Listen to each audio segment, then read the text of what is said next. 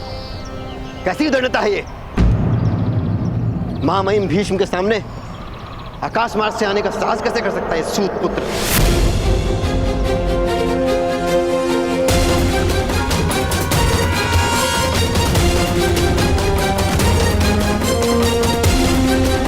महामहिम गर्व से ऊंचा देख सके, इसीलिए आकाश मार्ग से आया हूं।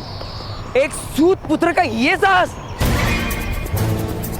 पितामह भीष्म और हम राजकुमारों का ऐसा गौरवमान! इतने बड़े बड़े उच्च कुलों के अतिथि उपस्थित हैं और यहाँ ये सूत पुत्र विमान में उड़ने का साहस भी कैसे कर सकता है? बंदी बना कर रख दो इसको।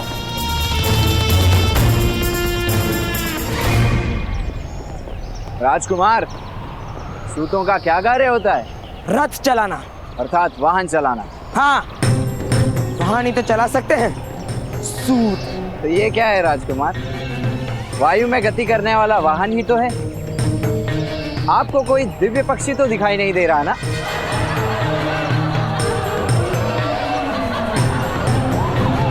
मान रहो कर्ण, हमारा तो अधिकार ही नहीं कि हम वायुयान पे बैठ सके।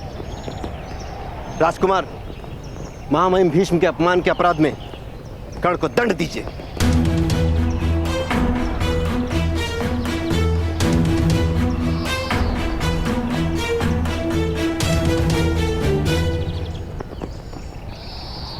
कर्ण, वायु वाहन बनाने का ज्ञान तुमने कहां से प्राप्त किया? अगस्त्य संहिता में इसका वर्णन है महामहिम। पुरातन काल के पुष्पक जैसे विमान भी आर्य भूमि के इसी आकाश में उड़ा करते थे। भगवान राम भी ऐसे ही विमान में बैठकर लंका से अयोध्या पधारे थे। और वैसे भी ज्ञान के मूल का क्या महत्व? ज्ञान का फल आपके सामने।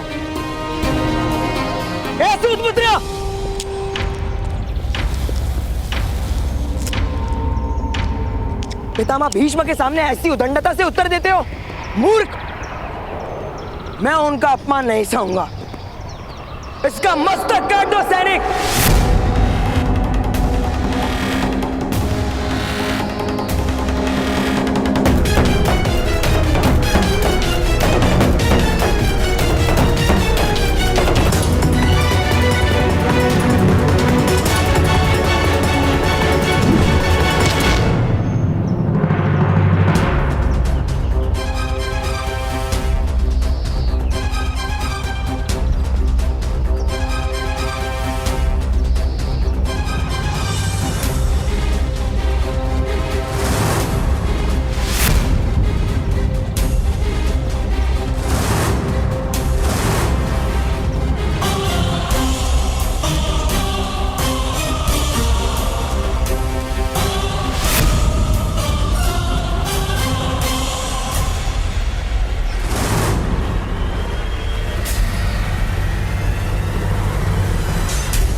महामहिम, हृदय में करुणा धारण करके न्याय करें।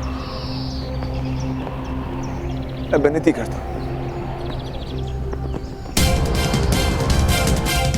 धनुर्विद्या केवल क्षत्रियों के लिए होती है। तुम सूत के पुत्र हो, तुम्हें सूत ही बनना होगा। आज के पश्चात तुमसे धनुष लेने की आवश्यकता नहीं पड़ेगी। न्याय करते समय करुणा नहीं दिखाई जाती, सत्य और परंपरा का विचार किया जाता है।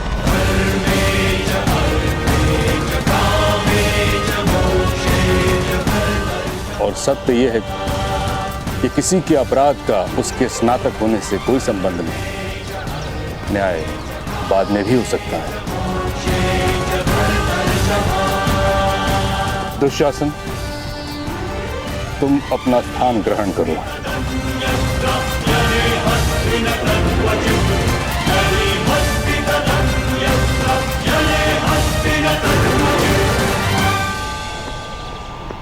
कर्ण,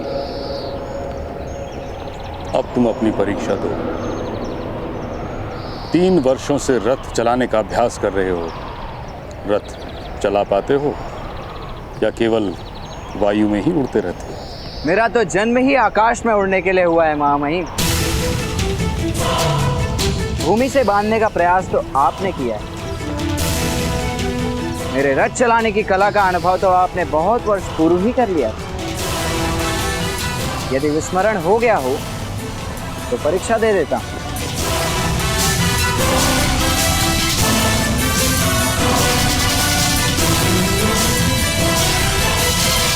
कर्ण पुत्र, अपना रथ ले आओ।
उग्रवाग महोदय, आप सबको इतने घाव किस प्रकार लगे?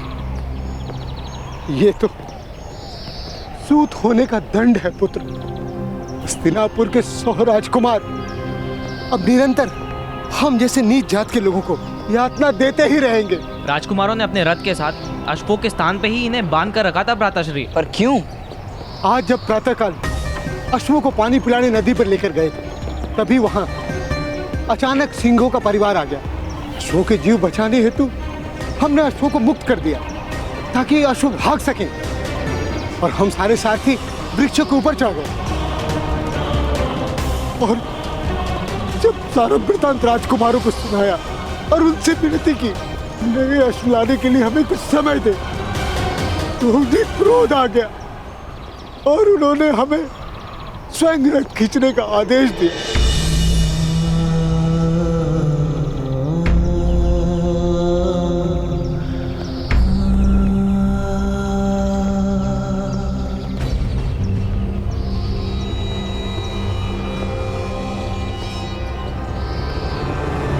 दोष राजकुमारों का नहीं, आपका है। अश्वों की भांति मौन रहकर जियोगे उग्रवाक महोदय, तो अश्वों की भांति रथ से बनना भी पड़ेगा। नाम रखा है आपने उग्रवाक। जिसके शब्दों में अग्नि जैसा भयानक ताप हो, उसे उग्रवाक कहते हैं।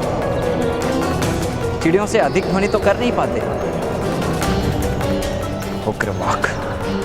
किंतु हम कर भी क्या सकते हैं? घाव सहन करने की शक्ति दी है ना ईश्वर ने। अब अंतर में घाव करने का साहस भी जन्मा लो। कोई क्षत्रिय अन्याय नहीं कर पाएगा।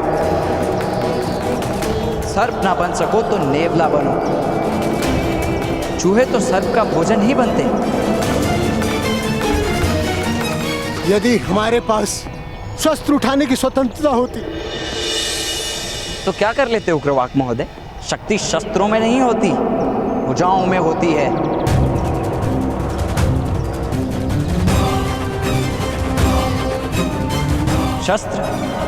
शस्त्रों की आवश्यकता पड़ती है युद्ध जीतने के लिए। सम्मान प्राप्त करने के लिए तो साहस ही पर्याप्त है। देखना है तो आकर देखो।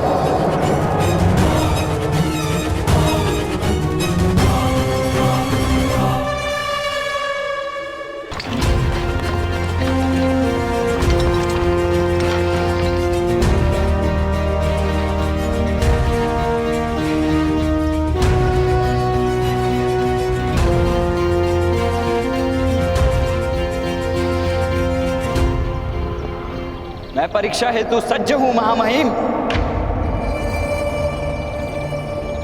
परीक्षा आरंभ कीजिए गुरुदेव। सज्जनों,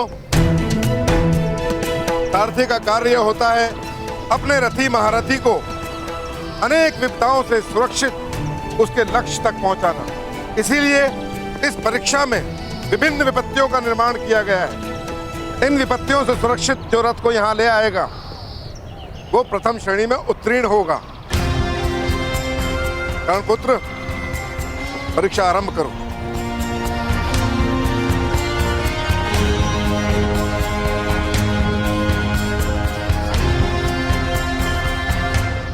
महामहिम, गुरुदेव ने कहा कि सारथी का कर्तव्य होता है कि अपने महारथी को सुरक्षा सहित युद्ध में ले जाए और उसकी सुरक्षा करे। किंतु परीक्षा के समय मेरे रथ में यदि कोई महारथी नहीं होंगे तो कैसे किसी को विश्वास आएगा मेरी कला पर? सद्भाग्य से हस्तिनापुर के महारथी राजकुमार यहाँ उपस्थित हैं। यदि राजकुमार की प्रसन्नता हो तो वो मेरे रथ में बैठकर स्वयं मेरी कला की परीक्षा करें। किंतु पितामह, यह तो असंभव है।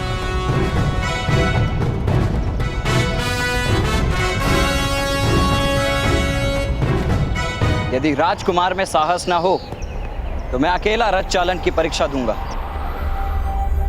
दुशासन पुत्र, अगर तुम में साहस ना हो तो रहने दो। पधारिए राजकुमार, मेरा रथ आपकी प्रतीक्षा कर रहा है।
अरे अरे अरे, गिर गए महारथी।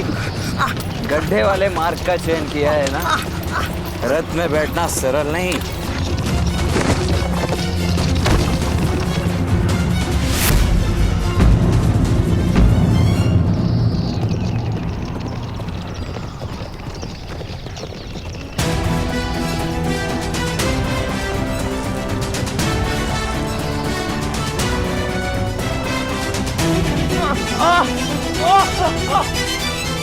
आज मैं आपका सारथी हूं राजकुमार।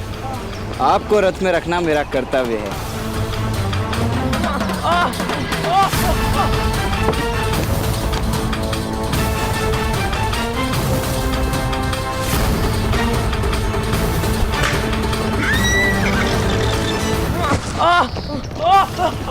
महारथी, रथ को पकड़ के बैठिए। क्षत्रिय वंश को पकड़ने से सुरक्षा नहीं होती।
अरे रे रे, राजकुमार आपको कोई घाव तो नहीं हुआ ना?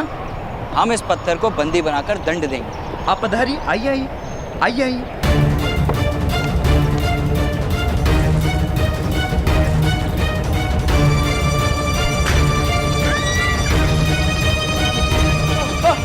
राजकुमार, ठीक से खड़े रहने का प्रयास कीजिए, कहीं आपके कारण मैं पराजित ना हो जाऊं।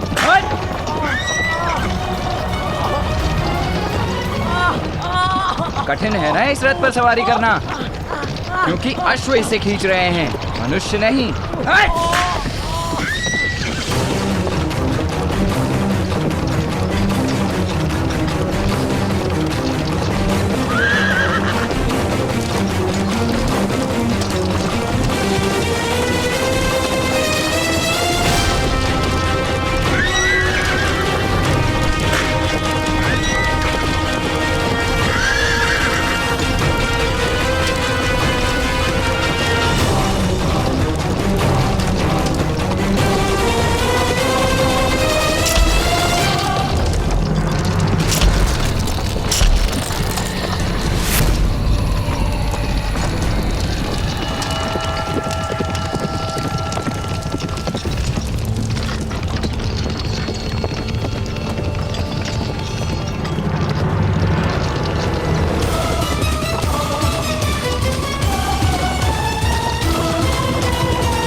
मुख धोने के लिए जल का प्रबंध करवाऊं राजकुमार?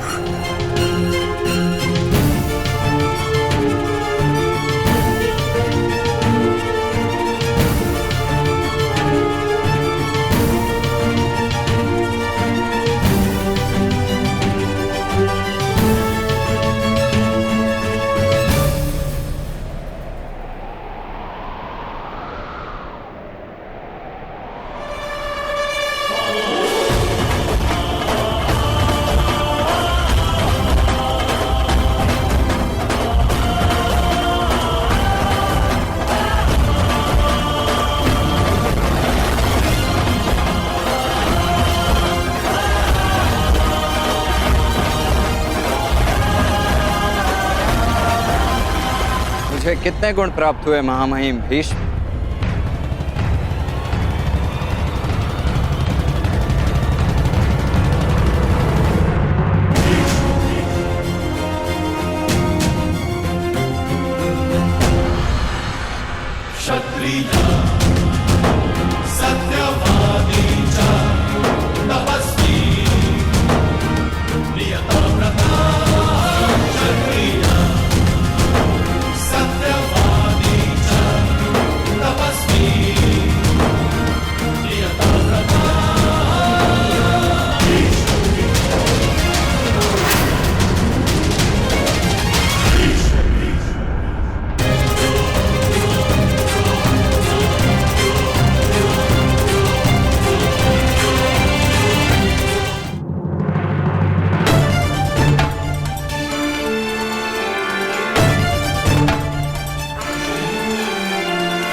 मुझे कितने गुण प्राप्त हुए महामहिम भीष्म?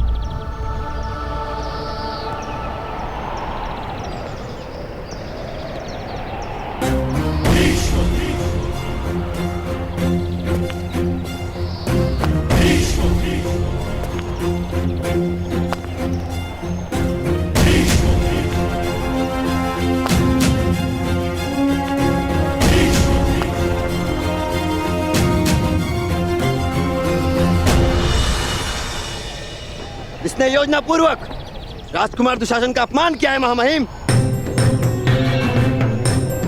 बल और निर्बलता दोनों प्रकट करने के लिए योजना बनाने की आवश्यकता नहीं होती कुमार।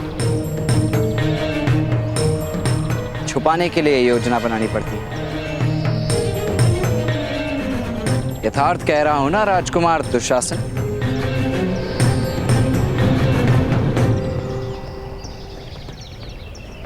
पितामह, इस दंड सूद को दंड दीजिए।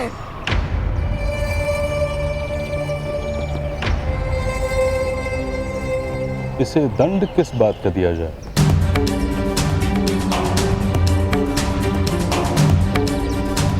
किस परंपरा का द्रोह, किस नियम का उल्लंघन किया है इसने वायुयान निर्मित किया है पितामह। आकाश में उड़ने का साहस किया है इसने। वायुयान के विषय में तो कोई परंपरा निश्चित नहीं,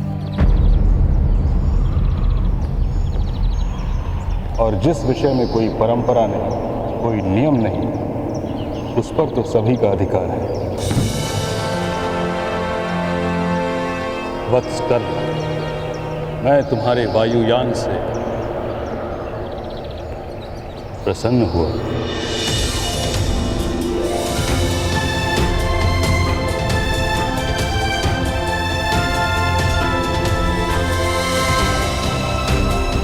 महामहिम भीष्म की, महामहिम भीष्म की, महामहिम भीष्म की, महामहिम भीष्म की, महामहिम भीष्म की, महामहिम भीष्म की, महामहिम भीष्म की।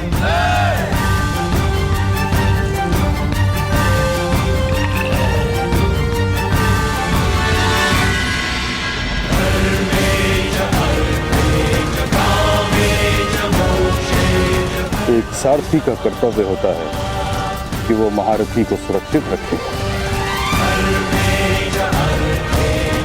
मार्ग कठिन हो सकता है, किंतु प्रवास को सरल बनाने वाला ही सारथी होता है। तुम्हारी शिक्षा और दीक्षा व्यर्थ हो गई राधे।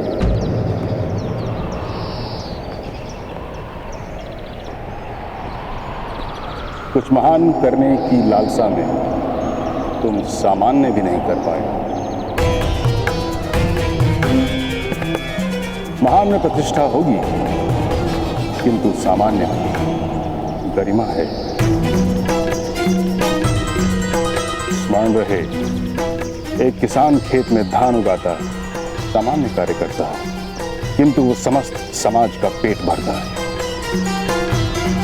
अधिरथ जैसे उत्तम सारथी के पुत्र होकर भी तुम असफल रहे।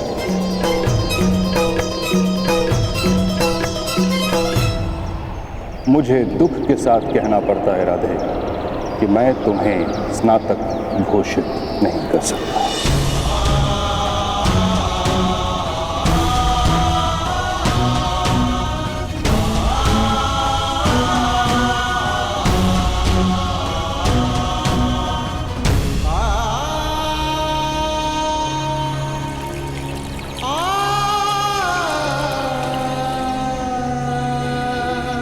गुरुदेव, इस युवान को पुनः गुरुकुल में अध्ययन करना होगा।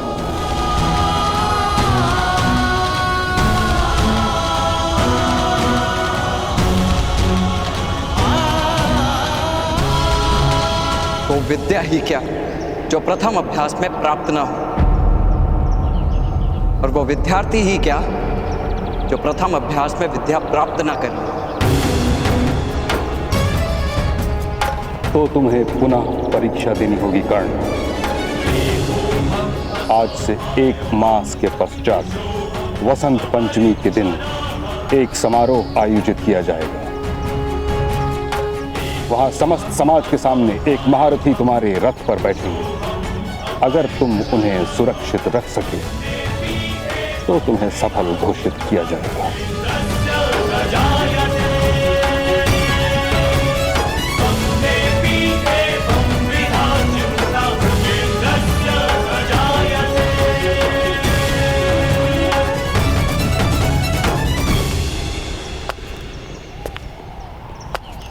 उस दिन मेरे रथ में बैठने का साहस क्या आप स्वयं कर पाएंगे महामहिम भीष्म?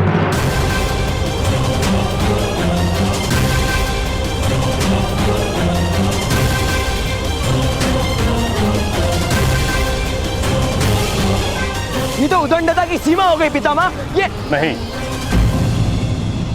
किसी को अगर अपनी कला पर इतना विश्वास है कि वो एक महारथी को चुनौती दे सकता है तो ये उद्दंडता नहीं। कर्ण, मुझे स्वीकार है।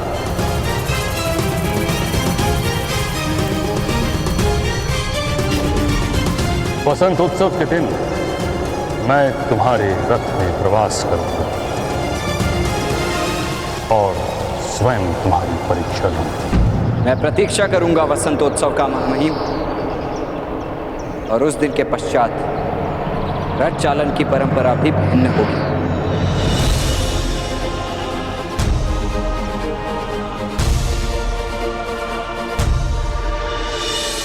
प्रणिपात।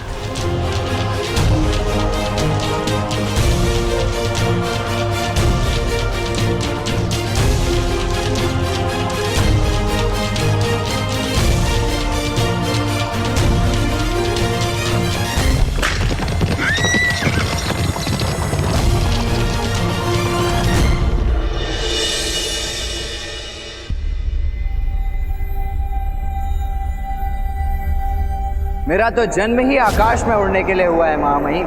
भूमि से बांधने का प्रयास तो आपने किया है। मेरे रथ चलाने की कला का अनुभव तो आपने बहुत वर्ष पूर्व ही कर लिया। यदि विस्मरण हो गया हो तो परीक्षा दे देता। वो विद्या ही क्या जो प्रथम अभ्यास में प्राप्त न हो, और वो विद्यार्थी ही क्या जो प्रथम अभ्यास में विद्या प्राप्त न करे। उस दिन मेरे रथ में बैठने का साहस क्या आप स्वयं कर पाएंगे महामहिम भीष्म? मैं प्रतीक्षा करूंगा वसंतोत्सव का महामहिम, और उस दिन के पश्चात रथ चालन की परंपरा भी भिन्न होगी। आज मैं अपने पुत्र के व्यवहार से लज्जित हूं महामहिम। अधिरथ, तुम्हारा पुत्र अग्नि की भांति प्रकाशित है। प्रकाश की ज्योत कभी जला भी देती है। वो लज्जा का कारण नहीं है दीपक के लिए। यदि दीपक की ज्योत घर को जला दे तो किसका दोष होता है महामहिम? ना घर का ना ज्योत का, दोष दीपक का है। पुत्र की उदंडता पिता का अपराध है। उचित कह रहे हो, किंतु तुम्हारे प्रयत्नों में कोई कमी तो नहीं? तो मैं क्या करूं महामहिम? दिशा शून्य हो, कर्ण को शांत कैसे रखूं? संतोष हृदय का गुण होता है, परिस्थितियों का परिणाम नहीं। प्रत्येक मनुष्य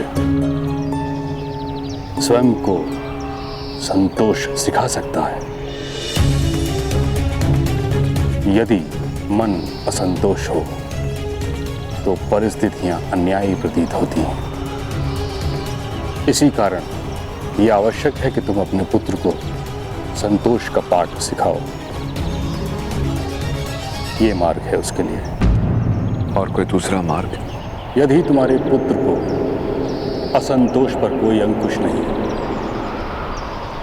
तो अधिरथ तुम्हें उसका त्याग करना होगा।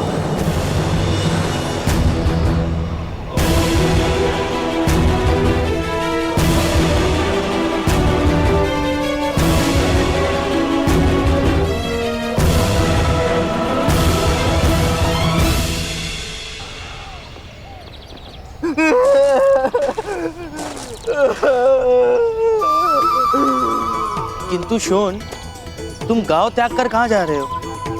क्योंकि माता और पिताश्री के हाथों मृत्यु अधिक से अधिक पीड़ादायक होगी मित्र। तुम जानते नहीं हो मेरी माता को। प्रथम 4 क्षण तो इतना सुनाएगी कि आधी मृत्यु तो वही हो जाएगी, और उसके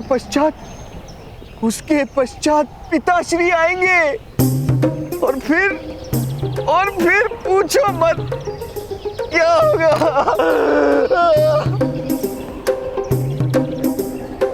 चलो, उत्सव नहीं करना है? उत्सव? किस बात का उत्सव? परीक्षा में असफल होने का। हाँ, चलो, मरने से पूर्व मैं कुछ आनंद प्राप्त कर लेता हूँ। चलो। असफलता का उत्सव कौन करता है कर्ण? सूचीपद, असफलता किसी अन्य ने दी, मैंने मान्य नहीं की, तो किस बात का दुख? किंतु वसंत पंचमी के दिन यदि फिर से महामहिम ने तुम्हें असफल घोषित कर दिया तो? एक बार महामहिम भीष्म को मेरे रथ में प्रवास तो करने दो, उसके बाद मैं स्वयं उन्हें एक असफल महारथी घोषित कर दूंगा मित्र।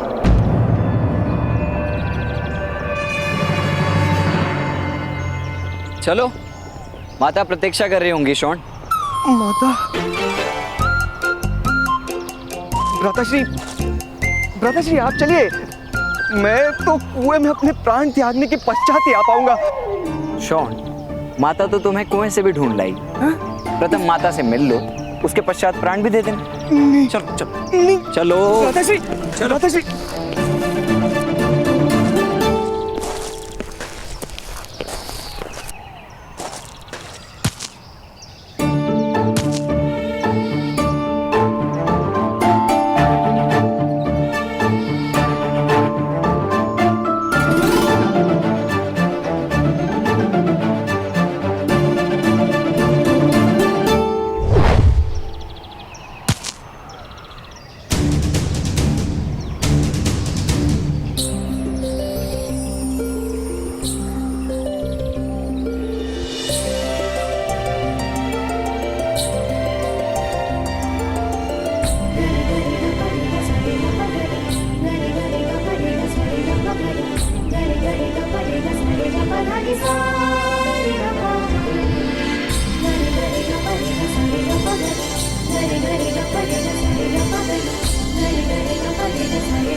स्वागत है असफल सारथी।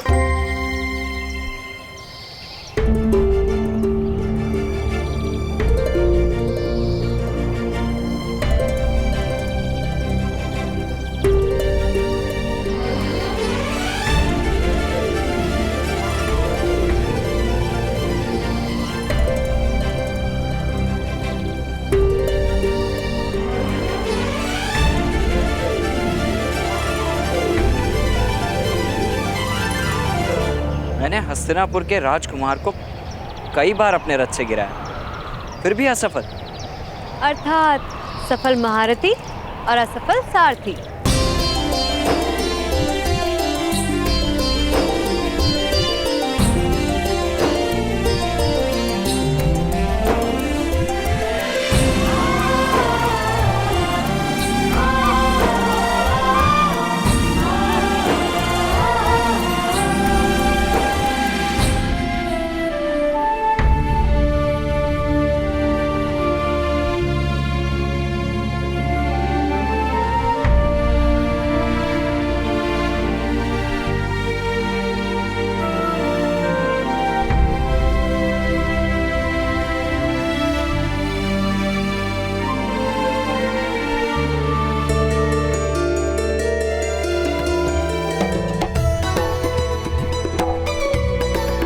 ये क्या है?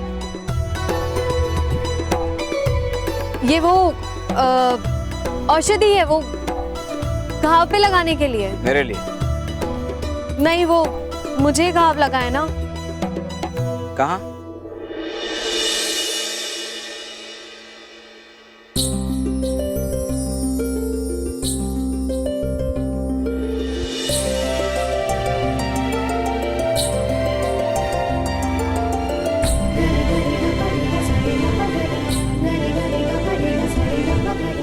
यही तो था अभी।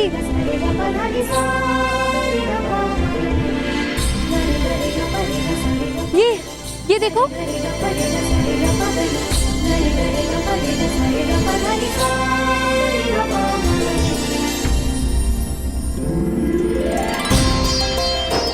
किंतु तुम्हें अपने घावों से बहुत पीड़ा हो रही है, तो तुम भी लगा लो। आज तो स्वयं मैंने अपने बहुत पुराने घावों पर औषध लगाया। महामहिम को चुनौती देकर वसंत पंचमी के दिन अवश्य परीक्षा में उत्तीर्ण होने की योजना तो नहीं होगी?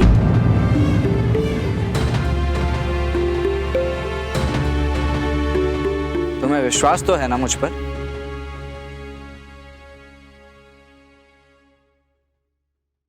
पूर्ण विश्वास। महामहिम को यदि रथ से गिराऊंगा तो संभव है मेरा मस्तक कट भूमि पर पड़ा होगा। सूतों के मस्तक भूमि पर ही पड़े होते हैं। कट कर भूमि पर पड़ेगा तो किसी ऊंची जाति के चरणों में ठोकर बनकर पीड़ा देगा।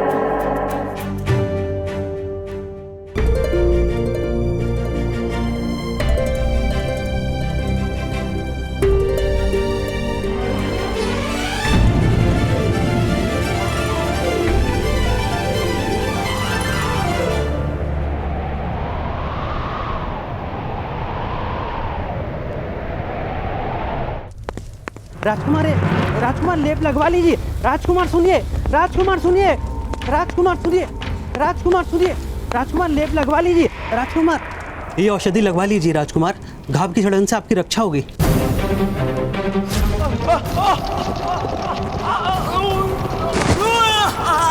अरे अरे अरे, गिर गए महारथी। गड्ढे वाले मार्ग का चयन किया है ना। रथ में बैठना सरल नहीं।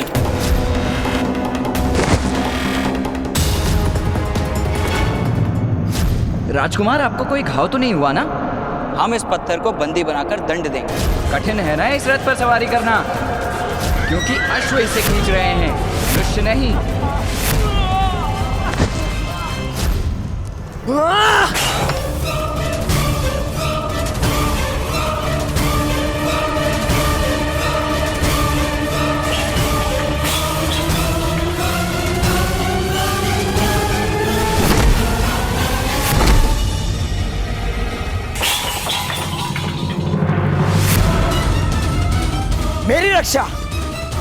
मेरी रक्षा आप केवल मेरे भ्राता करेंगे। भ्राताश्री दुर्योधन, दुर्योधन, दुर्योधन।